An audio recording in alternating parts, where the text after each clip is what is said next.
আজ থেকে ৭,০০০ বছর আগে এই পৃথিবীর বুকে প্রথম মানুষটা যিনি এসেছিলেন তিনি আর অন্য কেউ নন, তিনি হলেন আমাদের আদি পিতা, তিনি হলেন প্রথম নবী, যার নাম হলো আমরা আমাদের ভাষায় বলি হযরত আদম আলাইহিস সালাম। হে জওয়ান যুবকেরা, আপনাকে ভালো করে বুঝতে হবে, কোরআন এবং হাদিস পাককে ভালো করে বুঝতে হবে, তাহলে আপনি সঠিক পথে পরিচালনা করতে পারবেন নিজের জীবনকে। কোরআন মাজিদ এবং হাদিস পাক এগুলো আপনার আমার গাইড বুক, আপনার আমার জীবন জিন্দেগি কেমন ভাবে ব্যবহার হবে তার সুনির্দিষ্ট পথ নির্দেশকারী গ্রন্থ। ভাইরা আমার, তরুণ যুবকেরা আমার আল্লাহ কোরআন মাজিদের মধ্যে জানিয়ে দিলেন, হে দুনিয়ার মানুষ শুনে রেখে দাও, সূরা বাকারা খুলবেন, প্রথমের দিকে আপনি পাবেন যালিকাল কিতাব লা রাইবা ফি হুদাল লিল মুত্তাকিন। এর মানে হলো এটা হলো সেই কিতাব যাতে কোনো সন্দেহের অবকাশ নাই। হে জওয়ান যুবকেরা, কোরআন মাজিদ আপনাকে আমাকে বুঝতে হবে। আমি এর আগে বলার চেষ্টা করেছি, কোম্পানি যখন কোন প্রোডাক্ট মার্কেটে লঞ্চ করে সঙ্গে একটা পুস্তিকা দেয়, ওই পুস্তিকাটা প্রোডাক্টটা কেমন ভাবে ব্যবহার করবেন সেখানে লেখা আছে। ভাই, কোম্পানি পুস্তিকাটা প্রোডাক্টের যিনি প্রতিনিধি, যিনি এই প্রতিনিধি প্রোডাক্টটা নিয়ে যাচ্ছেন, সেই প্রোডাক্টটা যিনি নিয়ে যাচ্ছেন তার হাতে, সেই প্রতিনিধি সেই ব্যক্তির হাতে ওই বই পুস্তকটা তুলে দেয়। আপনি এসি কিনেছেন, পুস্তিকা পেয়েছেন, ফ্রিজ কিনেছেন, পুস্তিকা পেয়েছেন, মোবাইলটা কিনেছেন, পুস্তিকা পেয়েছেন, ল্যাপটপ কিনেছেন, পুস্তিকা পেয়েছেন, সেখানে লেখা আছে ভাই আমার প্রোডাক্টটা কেমন ভাবে ব্যবহার করবেন। হে তরুণ যুবকেরা, আজ থেকে ৭,০০০ বছর আগে এই পৃথিবীর বুকে প্রথম মানুষটা যিনি এসেছিলেন তিনি আর অন্য কেউ নন, তিনি হলেন আমাদের আদি পিতা, তিনি হলেন প্রথম নবী, যার নাম হলো আমরা আমাদের ভাষায় বলি হযরত আদম আলাইহিস সালাম। আমরা যাকে আদম বলি, ইয়াহুদ নাসারারা তারা বলে অ্যাডাম, আমরা বলি আদম, তারা বলে অ্যাডাম, আমরা বলি হাওয়া, তারা বলে ইভ, আমরা বলি দাউদ, তারা বলে ডেভিড, আমরা বলি সুলাইমান, তারা বলে সুলেমান, আমরা বলি ইব্রাহিম, তারা বলে আব্রাহাম, আমরা বলি মুসা, তারা বলে মোজেস, আমরা বলি ঈসা, তারা বলে যিশু, আমরা বলি মারিয়াম, তারা বলে মেরি। আর ফেরাউন এটা তো একটা উপাধি, যেমন রাজা, বাদশা, সুলতান, আমরা বলি ফেরাউন, তারা বলে ফারাও। হে তরুণ যুবকেরা, মানুষ নামক প্রোডাক্ট পৃথিবীর বুকে আজ থেকে ৭,০০০ বছর আগে থেকে আসা শুরু হয়েছে, ইতিহাস বললে পাবেন।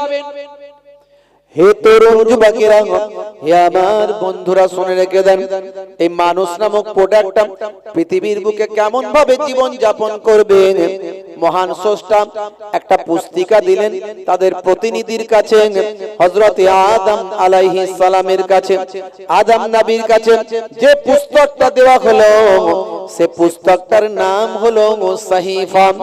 ভাইরা আমার, after generation Hazrat Ibrahim, according to খ্রিস্টানিটিতে বলা হয় আব্রাহাম, সেই ইব্রাহিম নবীর জামানায় মানুষ নামক প্রোডাক্ট এলো। এই মানুষ নামক প্রোডাক্ট কেমন ভাবে ব্যবহার হবে ইব্রাহিম নবীর কাছে আমার আল্লাহ পুস্তিকা দিলেন। ভাইরা আমার, তার নাম হলো সাহিফা। আফটার জেনারেশন হযরত দাউদ নবী, দাউদ নবীর কাছে আমার আল্লাহ পুস্তিকা দিলেন। ভাই আমার, পুস্তিকাটার নাম হলো জাব্বুর শরীফ। হযরত মুসা নবীর জামানা এলো, মুসা নবীর কাছে আমার আল্লাহ পুস্তিকা দিলেন, সেই পুস্তিকাটার নাম হলো তাওরাত।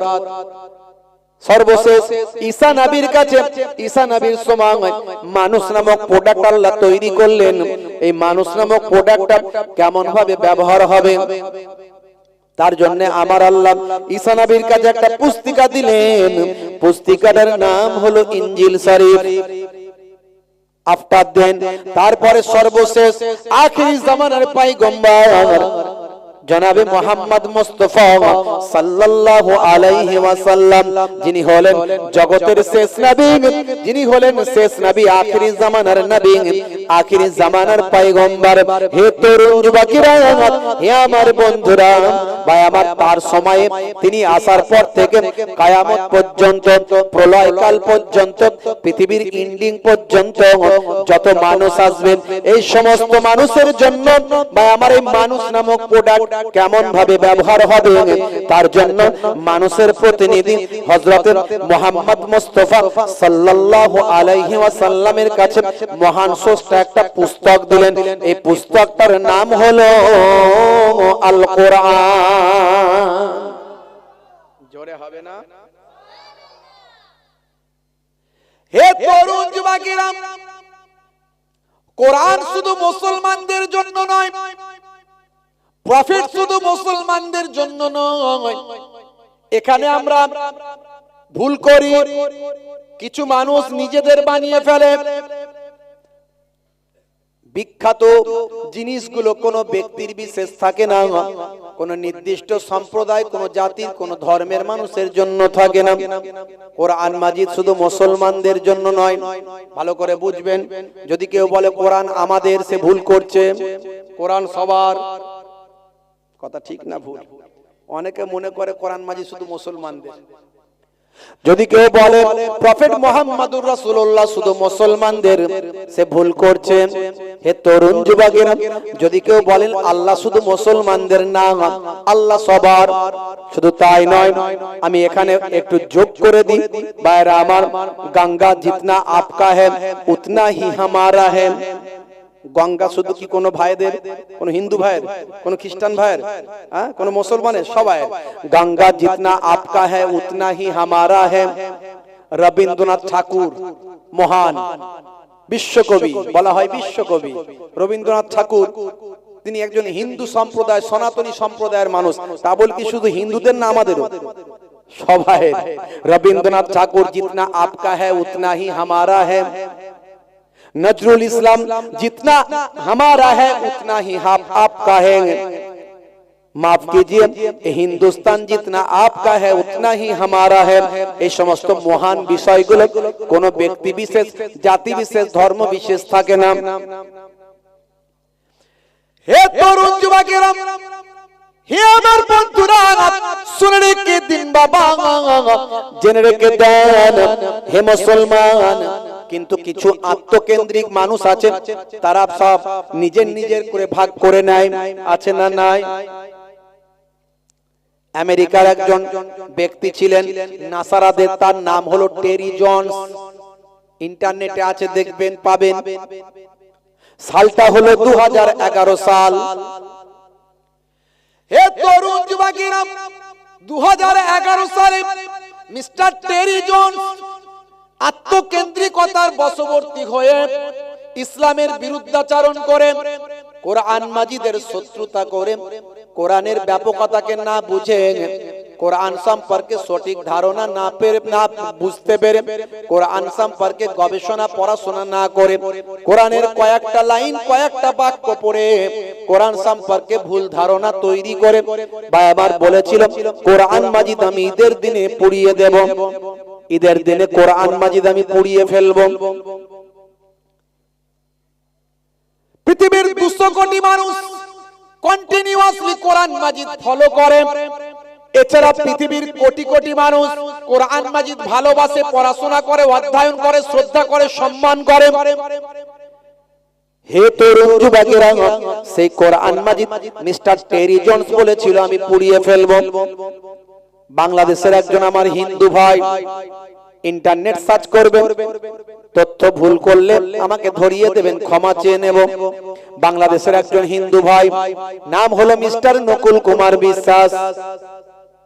মিস্টার নকুল কুমার বিশ্বাস তিনি একজন কবি, তিনি একজন শিল্পী। হে তরুণ যুবকেরা, তিনি মিস্টার টেরি জোন্সকে তার কবিতার মাধ্যমে উত্তর দিয়ে বলেছিলেন, হে মিস্টার টেরি জোন্স, আপনি কোরআন মাজিদ বোঝেন না, তাই আপনি এই সমস্ত কথা বলছেন। আপনি কোরআন মাজিদ কটাকে পড়াতে পারবেন? সারা পৃথিবীর যত কোরআন মাজিদ আছে সবগুলোকে নিয়ে যদি পুড়িয়ে ফেলেন, তবে মনে রাখবেন পৃথিবীর বুকে কোটি কোটি কোটি কোটি হাফেজ আছে। সারা পৃথিবীর সমস্ত দেশে কোটি কোটি হাফেজ আছে, তারা পরের দিন আবার কোরআন মাজিদ পুনরায় ছাপিয়ে ফেলবে। যদি আগুন লেগে ধ্বংস হয়ে যায়, শিল্পী লোক তো, তার কবিতার মাধ্যমে তিনি বলেছিলেন, যদি আগুন লেগে ধ্বংস হয়ে যায়, পৃথিবীর সব বইয়ের দোকান, তবু বিশ্ব থেকে হারাবে না পবিত্র কোরআন। জোরে হবে না?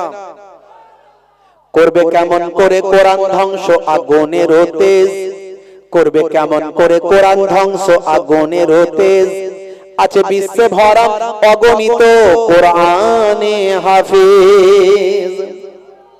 তারা ছাপি আসমানি গ্রন্থ, তারা ছাপি আসমানি গ্রন্থ, বাঁচাবে ইসলামের সম্মান, তবু বিশ্ব থেকে হারাবে না পবিত্র কোরআন। সে কোরআন মাজিদ আল্লাহ বলছেন, জালিকাল কিতাব লা রাইবা ফি হুদাল লিল মুত্তাকিন, এটা হলো সেই কিতাব যাতে সন্দেহের কোনো অবকাশ নাই। হে নবী, আপনি কোরআনের কথা মানুষকে বলতে থাকুন। ফাযাক্কির ফা ইন্নাজ যিকরা তানফাউল মুমিনিন, you keep telling, believers will benefit. আপনি বলতে থাকুন, আপনি ওয়াজ করতে থাকুন, আপনার বক্তব্য ঈমানদারদের উপকারে লাগবে। হে তরুণ যুবকেরা, সেই কোরআন মাজিদ কি বলছে? কোরআন মাজিদ বলছে, হে দুনিয়ার মানুষ শুনে রেখে দাও, হে দুনিয়ার মানুষ জেনে রেখে দাও, হে দুনিয়ার মানুষ তোমরা ভালো করে জেনে রাখো, শুনে রাখো।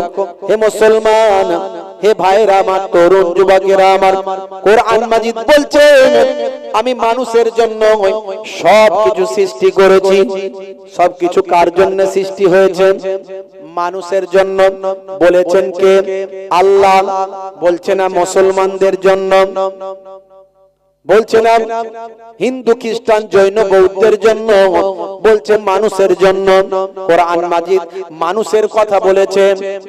হে তরুণ যুবকেরা, হে আমার বন্ধুরা, কোরআন মাজিদ বলছে, লাকাদ খালাকনাল ইনসানা ফি আহসানি তাকবীম, আমি মানুষকে সর্বাপেক্ষা সুন্দর করে সৃষ্টি করেছি। মানুষকে আমি সর্বাপেক্ষা সুন্দর করে সৃষ্টি করেছি।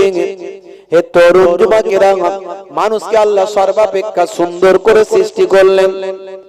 এরপরে কোরআন মাজিদ বলল, আমি মানুষকে এক কাতরা নাপাক পানি থেকে, কয়েক ফোঁটা নাপাক পানি থেকে আমি আল্লাহ মানুষকে সৃষ্টি করেছি। শুক্রাণু আর ডিম্বাণু, এই শুক্রাণু আর ডিম্বাণুর মধ্যে দিয়ে মানুষ মাতৃগর্ভে এক ফোঁটা নাপাক পানি থেকে সৃষ্টি হয়েছে। সুম্মা কানা আলাকাতান ফাখালাকা ফাসাওয়া, এই নাপাক পানিটাকে আমি আল্লাহ, এই অপবিত্র পানি, যে অপবিত্র পানির কথা বলা হয়েছে, শরীর থেকে বের হলে গোসল করা ফরজ হয়। গোসল যদি না করা হয়, পাক পবিত্র গোসল, গোসলের আবার ভাগ আছে। ফরজ গোসল, গোসলের ফরজ কয়টা? কারা বলেন? আপনারা কি বলছেন? গোসলের ফরজ কটা? আপনারা বলেন। পেছন দিকে সবাই ফরজ গোসল করতে হয় না, একটু বলেন কটা দেখি। গোসলের ফরজ হলো তিনটে। অনেক যুবকেরা জানে না গোসলের ফরজ কয়টি, কি কি। তারা মনে করে ফরজ গোসল করতে গেলে ভালো করে স্নানটা করতে হবে, লেয়ে নিতে হবে, সাবানটা মেখে নিতে হবে, একটু শ্যাম্পুটা মাখতে হবে, পুকুরে গিয়ে হয় ডুব দিয়ে চলে আসতে হবে, আর তা না হলে মাথার উপর বা আমার ওই যে ঝর্ণা নাকি শাওয়ার বলে ওটা চালিয়ে দিতে হবে, এতেই পাক পবিত্র গোসল হয়ে গেল। আসলে না, গোসলের ফরজ হলো তিনটে। কি কি? নাকের নরম অংশ পর্যন্ত পানি পৌঁছানো, গলার তলা পর্যন্ত, গলার ভিতরে গার্গেল করে ভিতর পর্যন্ত পানি পৌঁছানো, আর মাথার চুল থেকে পায়ের নখ পর্যন্ত এক ফোঁটাও যেন বা এক চুলও যেন শুকানো না থাকে। এটাই তিনটে হলো গোসলের ফরজ। আর আমার নবী কিভাবে গোসল করতেন আপনাকে জানতে হবে। আপনার সারা শরীরের নোংরা কোন জায়গায় যদি নাপাকি লেগে থাকে সেটা ভালো করে পরিষ্কার করতে হবে। আমার আপনার নবী ডান কাঁধে প্রথম পানি ঢালতেন, বাম কাঁধে পানি ঢালতেন, মাথা থেকে পা পর্যন্ত ধুতেন, ভালো করে শরীরকে পরিষ্কার করে ফেলতেন। তারপরে যখন সেখান থেকে সরে আসতেন পায়ে পানি দিয়ে ওই ভাই আমার যে জায়গায় গোসল করেছেন সেই জায়গাটা পরিষ্কার করে পায়ে পানি দিয়ে সেখান থেকে চলে আসতেন। এইভাবে নবী আমার গোসল করতেন। গোসলের ফরজ হলো তিনটে। ওযুর ফরজ কয়টি? হে তরুণ যুবকেরা, ওযুর ফরজ হলো চারটি। আল্লাহ রাব্বুল আলামিন কোরআন মাজিদের মধ্যে জানিয়েছেন, ইযা কুমতুম ইলাস সালাত ফাগসিলু ওজুহাকুম ওয়া আইদিয়াকুম ইলাল মারাফিক ওয়া আমসাহু বিরুউসিকুম ওয়া আরজুলাকুম ইলাল কাবাইন। আল্লাহ কোরআন মাজিদে বলেছেন গোসলের ফরজ, ওযুর ফরজ হলো চারটি। নামাজ যখন পড়তে মনস্থ করবে আগে ওযুটা করে নাও। ওযুটা করতে গেলে এর ফরজ হলো চারটি। কি কি, কোনটা কোনটা ধৌত করবে না? প্রথমেই বলা হয়েছে ফাগসিলু ওজুহাকুম, ফাগসিলু ওজুহাকুম, তোমাদের ওয়াজহুন মানে মুখমণ্ডল, মুখমণ্ডলটা ভালো করে ধোবে। যারা মাযহাব মানে না, একটা দল বেরিয়েছে আমরা মাযহাব মানি না, আমরা ডাইরেক্ট কোরআন আর হাদিস মানি। আল্লাহ বলছেন মুখমণ্ডল ধুতে। এখন কতটা মুখ সেটা বলো তো দেখি, কতটা মুখ? আল্লাহ তো বলে দেয়নি যে এখান থেকে এটা, এখান থেকে এতটা, এখান থেকে এতটা ধুতে, মুখমণ্ডল ধুতে বলেছে। এবারে এগুলো ইজতিহাদ করে ব্যাখ্যা করেছেন ইমামরা। আমরা একজন ইমামের মত মেনে চলি, তিনি হলেন ইমামে আজম আবু হানিফা। আর একটা দল বেরিয়েছে তারা বলছে আমরা কোনো ইমাম টিমাম মানি না। এখন ইমাম মানো না, মুখ কতটা ধোবে? আল্লাহ তো বলেনি এখান থেকে এটা, এখান থেকে এটা ধোবে, মুখ ধুতে বলেছে। কতটা ধোবে? মা যখন বাচ্চাকে খাইয়ে দিয়ে মুখটা ধোয়ায় তখন শুধু ঠোঁট দুটো ধুইয়ে দেয়, শুধু ওটাই তার মুখ। দাঁড়া বাবা তোর মুখটা ধুইয়ে দি, দাঁড়া বাবা তোর মুখটা ধুইয়ে দি, মুখটা ধুইয়ে দিলে এইটুকু মুখ ধুইয়ে দিই, ওটা মুখ হয়ে গেল। আবার আপনি একটুখানি বাইরে থেকে এলেন, একটু মুখে পানি দিয়ে বস বাবা, মুখে পানি দিয়ে বস, আপনি পানিটা নিয়ে ছিটিয়ে দিলেন, ওটা মুখ হয়ে গেল। এখন ওযুর সময়ের মুখ কতটা? লাইনে এসো না। তার বেলায় আমাদের শেখ বলে দিয়েছে, আমাদের হযরতজি বলে দিয়েছে, আমাদের অমুক বলে দিয়েছে। তোমাদের অমুক বেশি গুরুত্বপূর্ণ ব্যক্তিত্ব না আমাদের ইমামে আজম আবু হানিফা বেশি গুরুত্বপূর্ণ ব্যক্তিত্ব? জোরে হবে না? ইমামে আজম আবু হানিফা হুজুর বলছেন মুখটা কতটা ধুতে হবে। এক কানের লতি থেকে আর এক কানের লতি পর্যন্ত, চুলের উৎপত্তি থেকে থুতনির নিম্ন পর্যন্ত এতটা ভালো করে ধুতে হবে, কারণ এটা হলো ফরজ। এখানে এক চুল শুকানো থাকলে ওযু হবে না। তারপরে হাত কনুইয়ের উপর পর্যন্ত হাত ধুতে হবে, পায়ের গিরার উপর পর্যন্ত পা ধুতে হবে, আর হাতে পানি দিয়ে মাথা মাসা করতে হবে। আমরা ঘাটটা মাসা করে নিই, এটা মুস্তাহাব, করলে ভালো, সওয়াব আছে। বুঝতে পারছেন? এবারে যেগুলো আপনি করছেন সুন্নত মুস্তাহাব সেগুলো করছেন। গোসল ওযুর ফরজ চারটি। হে তরুণ যুবকেরা, হে আমার বন্ধুরা, শুনে রেখে দিন বাবা, জেনে রেখে দেন। হে মুসলমান, আপনাকে আমাকে গোসলটা ভালো করে শিখে নিতে হবে, ওযুটা ভালো করে জানতে হবে। হে জওয়ান যুবকেরা, হে আমার মুরব্বিয়ানিরা, সেই কোরআন বলল আপনাকে ওযু কেমন করে করবেন, গোসলটা কেমন করে করবেন, সব আপনাকে জানিয়ে দেওয়া হয়েছে। শুধু তাই নয়, সে কোরআন মাজিদ আপনার খাওয়ার কথা বলেছেন, আপনার ঘুমানোর কথা বলেছেন, আপনার রাতের আরামের কথা বলেছেন।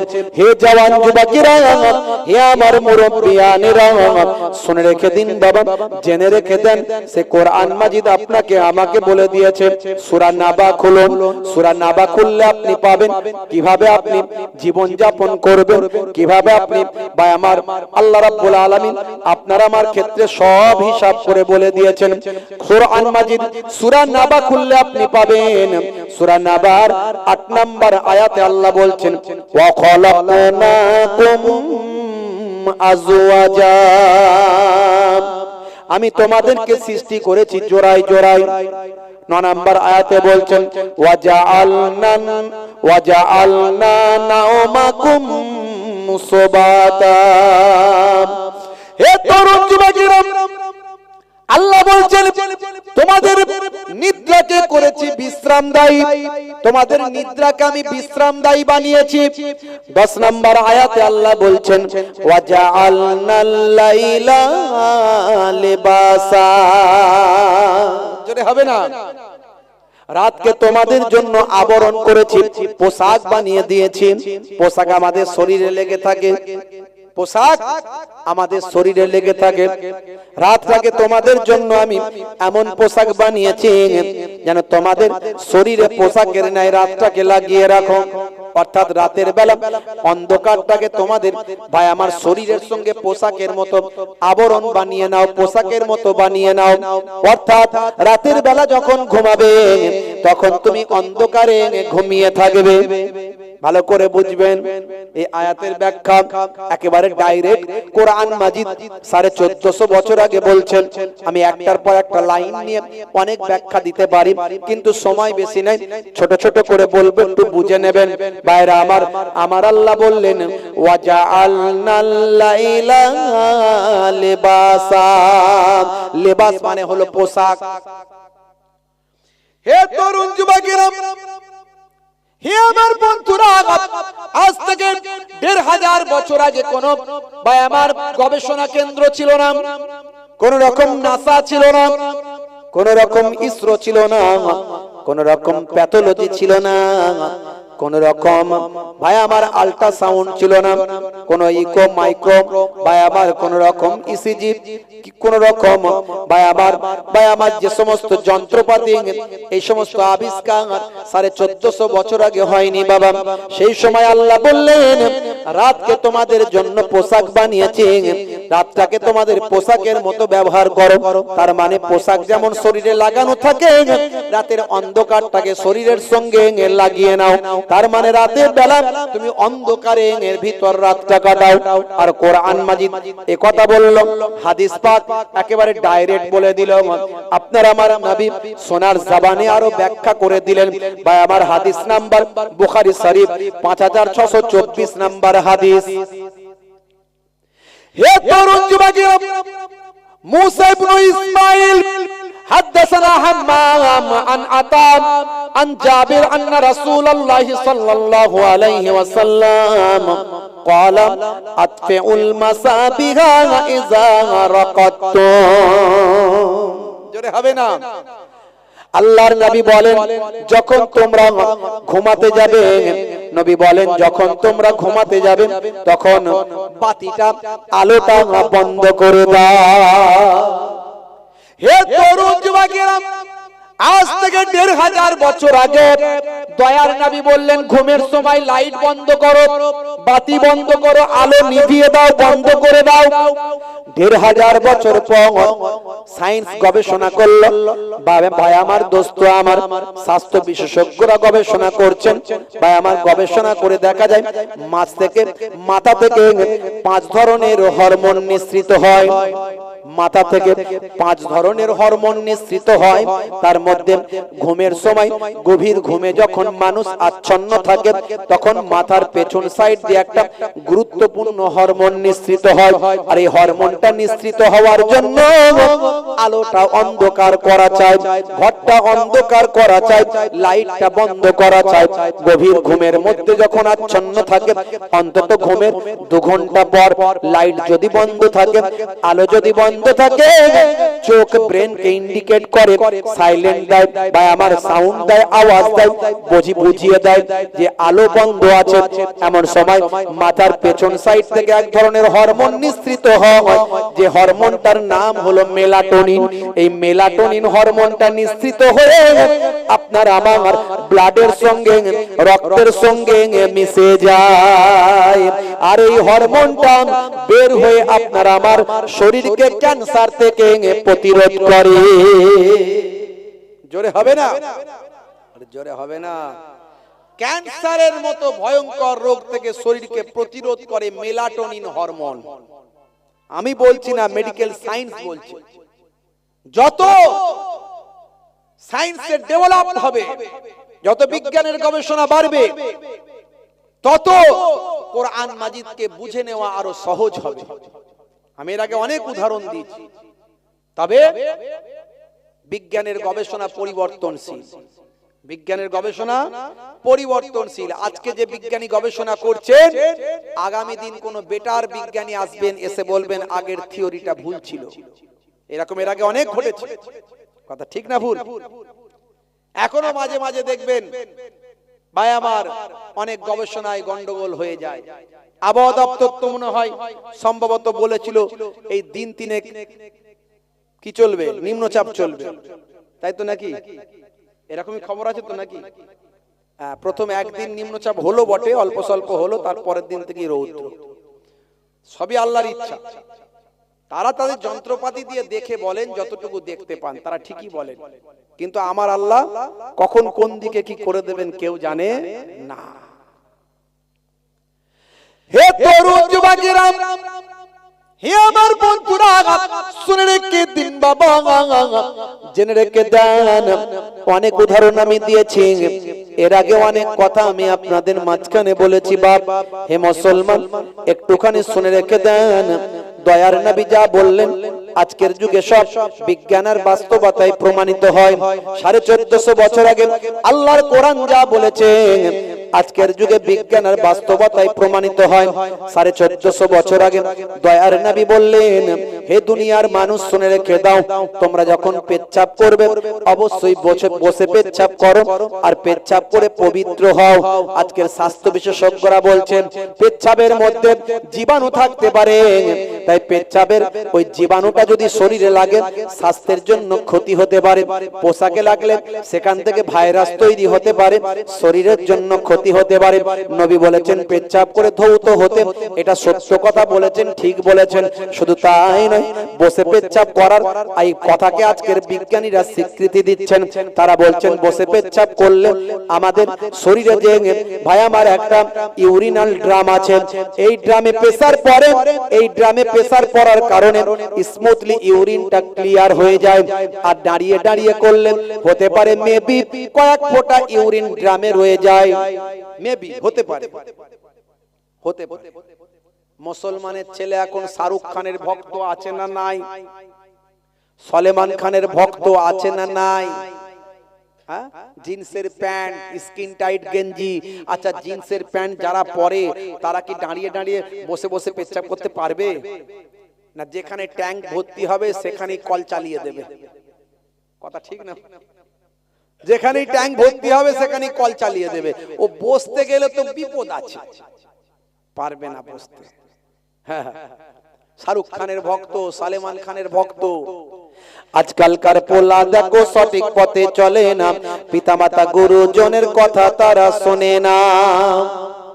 চুলগুলো ছোট ছোট, প্যান্ট শার্ট আটো সাটো, সুজোড়া পায়ে দিয়ে, পেছনে ব্যাগ নিয়ে, লাল লাল জুতো পায়ে, চোখে কালো চশমা, দুই চোখ মেলে খোঁজে বেদের মেয়ে জোসনা, গায়ে হাতে ট্যাটু আঁকা, হেঁটে চলে আঁকা বাঁকা।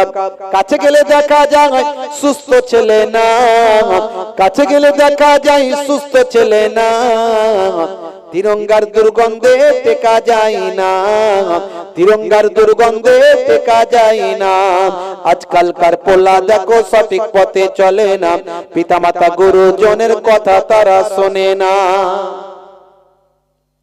বাপের ওজন হয়েছে 65 কেজি, ছেলের ওজন হয়েছে 75। বুড়ো বাপকে আর ভালো লাগছে না। বুড়ি মায়ের ওজন হয়েছে 45, ছেলের ওজন হয়েছে 65। বুড়ি মাকে আর ভালো লাগছে না।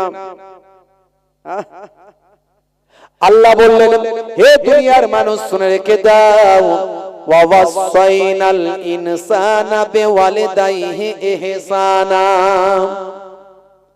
আমি আল্লাহ সমস্ত পিতা মাতাকে, সমস্ত সন্তানদের বলেছি, হে দুনিয়ার সন্তান সন্ততিরা, তোমরা তোমাদের পিতা মাতার ইহসান করো, পিতা মাতার দেখভাল করো। এখন কিছু ছেলে পুলে আছে বুড়ো বাপ বুড়ি মাকে ভালো লাগে না, আছে না নাই? साले को मिले गोश्त रोटी बाप को ना मिले सुखा। साला যখন আসে বৌমা তখন হাসে, ভাই এসেছে ভাই কেলিয়া কুপ্তা বিরওয়ানি টিকিয়া ভাই আমার hybrid rasgulla, twin one rasgulla, মিঠা দই, টক দই আর স্প্রাইটের বোতলটা এনে ভাইকে গুজে গুজে খাওয়ায়। সে আপনার সালা বাবুকে খাওয়া নিতে আমার কোনো অসুবিধা নাই, কিন্তু পাশে বুড়ো শ্বশুর শাশুড়ি বসে আছে, একটা করে দুটো টুইন ওয়ান রসগোল্লা কেন যাবে না? কথা ঠিক না বল? জোরে বলে। হে তরুণ যুবকেরা, আল্লাহর নবী বলছেন, যে ছেলেটি যে মেয়েটি তার পিতামাতার চেহারার দিকে একবার শ্রদ্ধার দৃষ্টিতে তাকাবে, এটা আমার আব্বা জানের চেহারা, আব্বা জান, এটা আমার আম্মা জান, এরকম শ্রদ্ধা ভরে পিতামাতার চেহারার দিকে যদি একবার তাকায়, দয়ার নবী বলেন, ফিকুল্লে নাজারাতিন, প্রত্যেকটা দৃষ্টির বিনিময়ে আমার আল্লাহ তাআলা একটা করা কবুল করা, একটা একটা কবুল করা নফল হজের সওয়াব ওই ছেলে মেয়ের নামাজ আমলে লিখে দেবে। জোরে হবে না? আমার নবী জানিয়েছেন, হুমা জান্নাতুকা ওয়া নারুকা, তোমাদের বাম্মাই জান্নাত, তোমাদের বাম্মাই জাহান্নাম। দেখুন ইসলামের সৌন্দর্য, ইসলামের ব্রডনেস, ইসলামের মাধুর্য। ইসলাম, I S L A M, Islam, I for I, S for should, L for love, A for all, M for mankind, I should love all mankind, অর্থাৎ আমার উচিত সারা বিশ্বের মানুষকে ভালোবাসা। সারা বিশ্বের মানুষকে ভালোবাসার নাম হলো ইসলাম। अंधे को रास्ता दिखाने का नाम है इस्लाम, भूखे को खाना खिलाने का नाम है इस्लाम, प्यासे को पानी पिलाने का नाम है इस्लाम, अमानत का नाम है इस्लाम, इबादत का नाम है इस्लाम और मोहब्बत का नाम है इस्लाम। जोरे हवे ना? আমরা ইসলাম বুঝি না।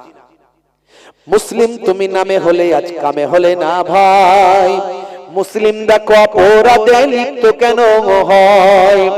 মুসলিম তুমি কোরআন হাদিস পড়তে জানো না, মুসলিম তুমি মসজিদেতে নামাজে এলে না, মুসলিম তুমি নামে হলে আজ মুসলিম তুমি নামে মুসলিম এলে ন্যায়ের পথে সমাজ বদলাবে রে, সমাজ বদলাবে।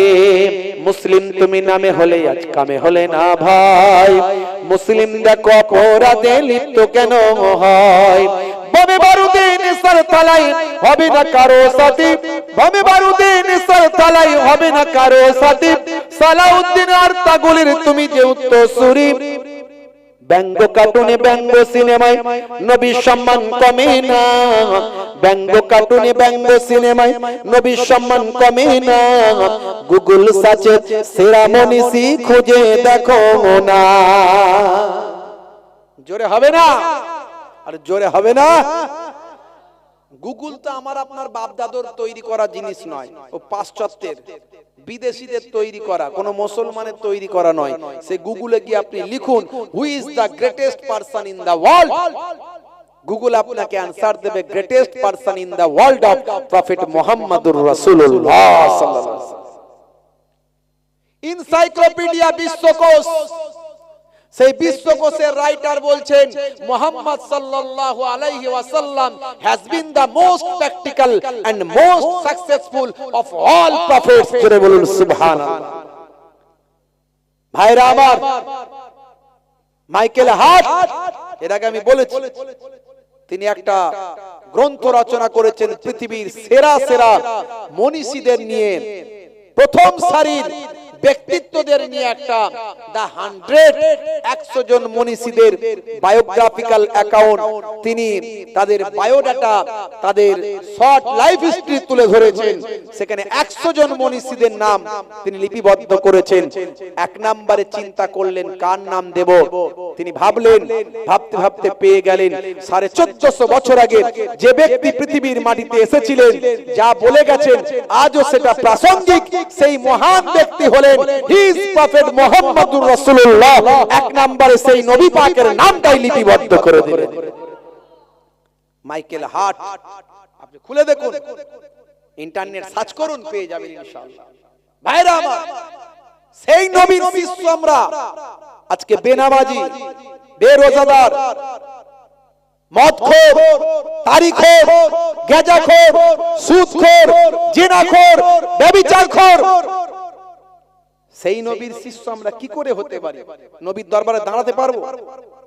নবীর দরবারে দাঁড়াতে পারবো? পারবো না।